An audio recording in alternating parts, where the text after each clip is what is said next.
Hello दोस्तों, क्या हाल चाल। मैं नवीन मुंजाल। दोस्तों, पहले तो आपको बहुत बहुत शुभकामनाएं जो भी आपको सीट मिली है।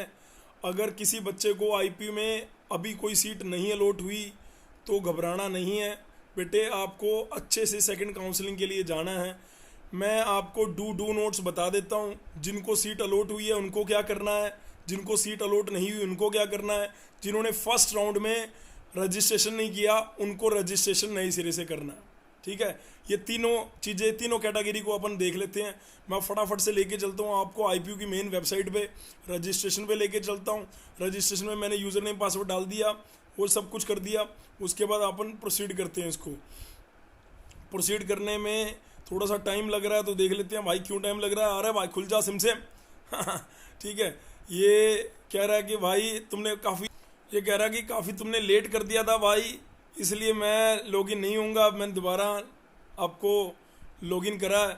ठीक है, फटाफट से लॉगिन खोल लेते हैं। ये खुल गया जी लॉगिन। इस बच्चे ने बहुत बड़ी मिस्टेक करी थी, ये इस बार रेक्टिफाई करेगा। इसका ये कहना था कि जब मेरी वीडियो आई उससे पहले ये कर चुका था। ठीक है, अपना जीसीसी का विद्यार्थी है, बड़ी ईमानदारी से इसने तैयारी करी, बढ़िया रिजल्ट लेके आया, 100 के नीचे रैंक आई।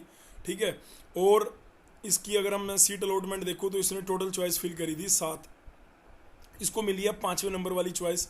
अब क्या है, अब इसको क्या करना चाहिए, इसको क्या करना है। ठीक है, सीट अलॉटमेंट रिजल्ट में जाते हैं। सीट अलॉटमेंट रिजल्ट में गए, यहाँ पे अब ये खुल गया जी। सीट अलॉटमेंट रिजल्ट में यहाँ पे लिखा आ रहा है, क्या लिखा आ रहा है ऊपर कर देता हूँ मैं अपने आप को।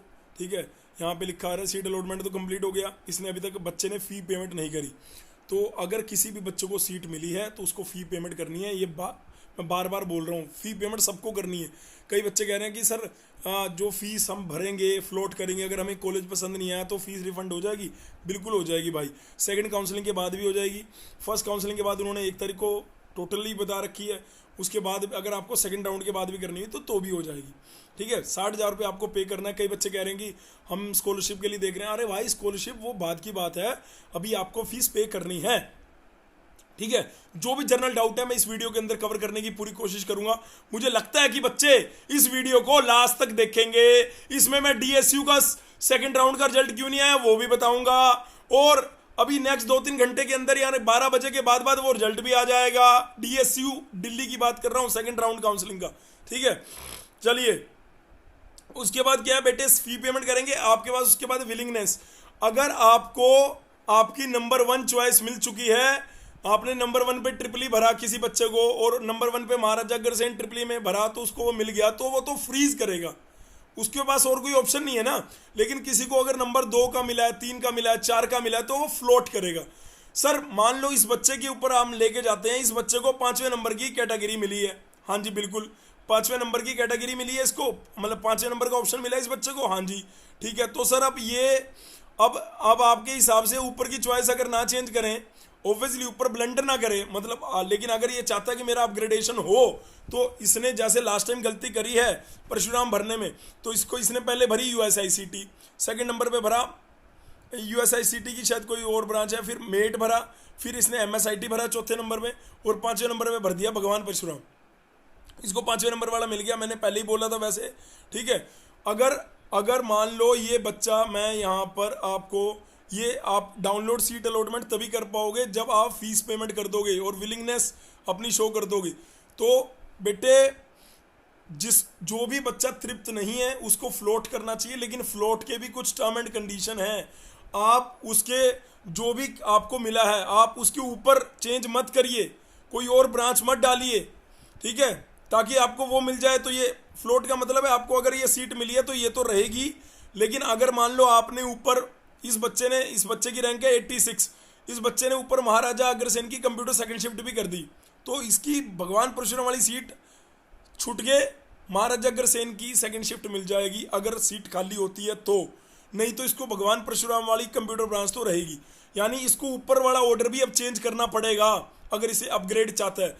अब लेकिन कई बच्चे बेवकूफ़ी क्या करेंगे, ऊपर के ऑर्डर में ऐसे ऐसे कॉलेज भर देंगे जो नहीं भरने चाहिए, तो वो गलती नहीं करनी है ना। जो कॉलेज आपको मिला हुआ है उससे ऊपर आप वही कॉलेज भरिए जो जिनकी वैल्यू उनसे ऊपर है। जैसे भगवान परशुराम से ऊपर मेरे हिसाब से भारतीय विद्यापीठ होना चाहिए था, मेरे हिसाब से भारतीय विद्यापीठ से ऊपर महाराजा अग्रसेन, महाराजा सूरजमल की सेकंड शिफ्ट होनी चाहिए थी, तो इस बच्चे ने नहीं भरी, तो इसको अब जब ये चेंज करेगा तो इसको वो चेंजेस करने हैं, यानी इसको फ्लोट करना है। तो कई पेरेंट्स कह रहे हैं फ्लोट वाली चीज़ चली तो नहीं जाएगी। जैसे मान लो किसी बच्चे को यूएसआईसीटी में सेकंड नंबर की चॉइस मिलेगी आईटी, है ना, उसको अपलोड करना चाहिए कंप्यूटर के लिए, बिल्कुल करना चाहिए। सर आईटी चली तो नहीं जाएगी, लेकिन अगर आप ऊपर मान लो आप यूएसआईसीटी के आईटी से ऊपर आप एमएसआईटी लगा दो, एमएआईटी लगा दो, तो चली जाएगी ना यूएसआईसीटी की आईटी, समझ रहे हो ना। मतलब मैं ये कह रहा हूँ जिसकी हाईएस्ट प्रायोरिटी है आप उसको ऊपर रखो, उसके बाद जो आपको मिली हुई ब्रांच है उसको रखो, उसके बाद नीचे वाला ऑर्डर लेके जाओ। क्या बात समझ में आ रही है? क्या बात समझ में आ रही है? किसी को यूएसएआर की अगर AINDS मिली है, तो अगर वो ऊपर यूएसएआर की AINML उसने नहीं भरी थी तो भर देनी चाहिए, तो उसका अपग्रेड होने के चांसेस हैं। नहीं तो AINDS तो रहेगी, ऐसा नहीं है कि हाँ अगर आप सेकंड काउंसलिंग में जो कॉलेज आपको मिला है वो भरो ही नहीं तो ब्लंडर काट दोगे। उसका ऑर्डर और उसका भरना मस्ट है भाई, ये बात ध्यान रखना। क्या बात क्लियर हो रही है? ठीक है। मेरे हिसाब से तो अगर आपने पहली काउंसलिंग में बहुत अच्छे से ऑर्डर बनाया होगा तो चेंज करना ही नहीं चाहिए, तो आपको ऑर्डर चेंज करना ही नहीं चाहिए। जैसे इस बच्चे ने ऑर्डर अच्छे से नहीं बनाया था, ये बच्चे का एग्जाम्पल मैं इसलिए दे रहा हूँ क्योंकि इसने टोटली 7 चॉइस भरी थी, इसको ऐसा नहीं करना चाहिए था। कई ऐसे बच्चे हैं 45 रैंक पे या 55 रैंक पे जिन्होंने सिर्फ 2-2 चॉइस भरी, महाराजा अग्रसेन की कंप्यूटर, महाराजा अग्रसेन, ऐसे थोड़ा होता है, ऐसे कॉलेज मिलेंगे क्या? ऐसे भी बच्चे हैं जो 100 रैंक वाले हैं, उनको कोई कॉलेज ही अलॉट नहीं हुआ। क्यों? क्योंकि उन्होंने 10-10 12-12 चॉइसेस भरी, उनको कॉलेज अलॉट नहीं हुआ। तो वो अपग्रेड, उनको जरूर अपनी नंबर ऑफ चॉइसेस को इंक्रीज करना चाहिए, लेकिन ऑर्डर के हिसाब से, प्रायोरिटी ऑर्डर के हिसाब से, जो अच्छा है उसको ऊपर, फिर उसके बाद उसके लिए हमने वीडियो बड़े आराम से इन बड़े ही पेशेंस से बना रखी है, वो जाके आप देखो, आपको पता लगेगी। तो पहली बात, सीट पेमेंट आपने करनी है, पेमेंट कर दी 60,000 रुपये, सबको करनी है। जिनको सीट मिली है उनको, सबको कह रहा हूँ मैं, जिनको सीट नहीं मिली उनको कुछ नहीं करना, उनको चॉइस भरनी है और लॉक करना है। जिनको सीट नहीं मिली उनको चॉइसेस अपनी, अगर 13 भर रखी थी, 17 भर रखी थी, तो वो इम्प्रूव करो। ठीक है। मैं मानता हूँ तुम लोगों को लग रहा होगा अरे 100 रैंक 70 रैंक वाला बंदे को भी क्यों इंप्रूव करने के लिए बोल रहे हो सर, वो मिल जाएगी। अरे मिल जाएगी तो अच्छी बात है, लेकिन नीचे तो रखो, है ना। मैं आपका बड़ा भाई होने के नाते आपको बता रहा हूँ, बाकी आपकी मर्जी है। अगर अभी तक आपने हमारा इंस्टाग्राम नहीं फॉलो किया तो कर लो भाई। भाई यहाँ पे हल्का फुल्का डांस करके दिखाता रहता है, ये देखो कितनी बढ़िया है। हाँ रील, ठीक है, मजाक कर रहा हूँ यार, ठीक है। और अब्दुल कलाम जी को याद करना था, कल सबने याद रखा होगा, और मुझे ऐसी उम्मीद है। और अगर चैनल को आपने सब्सक्राइब नहीं किया तो कर लो ज़रूर जाके। यहाँ पे डिप्लोमा के बच्चों के लिए जो भी हेल्प बन पड़ती है वो करते हैं। जैसे DSU पे लेके चलता हूँ, जैसे मैं ये अभी मैं DTU का बता रहा था। हाँ, DTU में कई बच्चे कह रहे थे कि बीटेक लेटरल एंट्री वालों को हॉस्टल मिलेगा, गर्ल्स कैंडिडेट जो हैं वो वहाँ पे जाओ DTU में, तो वहाँ पे आपको हॉस्टल का पता लग रहा होगा। वैसे लेटरल एंट्री वालों को हॉस्टल देते नहीं है, ठीक है। बाकी DTU लेटरल एंट्री में जो भी बच्चों ने एडमिशन लिया, मेरी एडवाइस है उनको कि हालांकि यहाँ पे लिख रखा है बीटेक और बी डिज़ाइन के फर्स्ट ईयर के लिए, ये आपको भी ओरिएंटेशन इंडक्शन प्रोग्राम उनका ज्वाइन करना चाहिए। आपको कॉलेज की जड़ों के बारे में, हर चीज़ के बारे में वहाँ पे पता लग रहा होगा, कौन सी चीज़ कहाँ पे है, क्या है। तो मेरे हिसाब से जितने भी बच्चे DTU में हैं उन सबको ये 31 जुलाई से 4 अगस्त के बीच में 10 AM के बाद, है ना, कहाँ पर है वेन्यू यहाँ पे नीचे लिखा हुआ है क्या, तो ये मेरे को लग रहा है डिपार्टमेंट वाइज है या कैसे है। तो जितने भी न्यूली एडमिटेड स्टूडेंट हैं UG के, उनको ये अटेंड करना चाहिए, मेरे हिसाब से मैंडेटरी है। ओरिएंटेशन कम इंडक्शन प्रोग्राम, वहाँ जाओगे तो मैप बना हुआ होगा, कहाँ पे हो रहा है वो वेन्यू पर मिल रहा होगा। अब बात आती है DSU की। DSU का अगर मैं आपको ये दिखाता हूँ, क्या कहते हैं, तो इसमें कल की डेट में आपका रिजल्ट आना था। कोई बात नहीं, अगर नहीं आया, हो सकता है यूनिवर्सिटी अपने बैकएंड में कोई काम कर रही हो, कुछ चेंजेस हो, आज वो रिजल्ट आ जाएगा। तो ऐसी टेंशन मत लो कि DSU का सर रिजल्ट नहीं आया, ठीक है। इस बच्चे को फर्स्ट राउंड में मिला हुआ था, ठीक है। तो अभी इस बच्चे को यहाँ पे अगर मैं इसके डैशबोर्ड में जाता हूँ तो यहाँ पे कोई भी अलॉटमेंट या ऐसा कुछ नहीं दिखाई दे रहा, तो इसमें कोई घबराने वाली बात नहीं है सच, ठीक है। तो आपको दिखेगा DSU का सेकेंड काउंसलिंग का रिजल्ट भी, मेरे को लग रहा है 12 बजे के बाद, नहीं तो 1-2 बजे के बाद दिख जाएगा, 100% दिख जाएगा, तो उसके लिए आप हाइपर मत हो कि यार यहाँ पे, मतलब हाइपर का मतलब मेरे कहने का मतलब कि टेंशन में मत आ जाना कि यार मतलब डेट तो आज की थी आया नहीं। वो किसी के लिए नहीं आया, आपके लिए नहीं, वो किसी के लिए नहीं आया। डेट आज की थी तो कोई नहीं, कल आ जाएगा। थोड़ा 1-2 दिन ऊपर नीचे होता है। आईपी ने तो इतना लेट कर दिया था, आईपी इतना लेट कर सकता है, डीएसयू एक दिन नहीं लेट कर सकता, ऐसा तो नहीं हो सकता ना। कोई बात नहीं यार, आ जाएगा। बाकी आपको डीएसयू का भी टोल फ्री नंबर है ही है, आप वहाँ से पता कर सकते हैं। लेकिन मैं खुद वहाँ मतलब मैं आपको बता रहा हूँ कि आज आ जाएगा तो आ जाएगा भाई।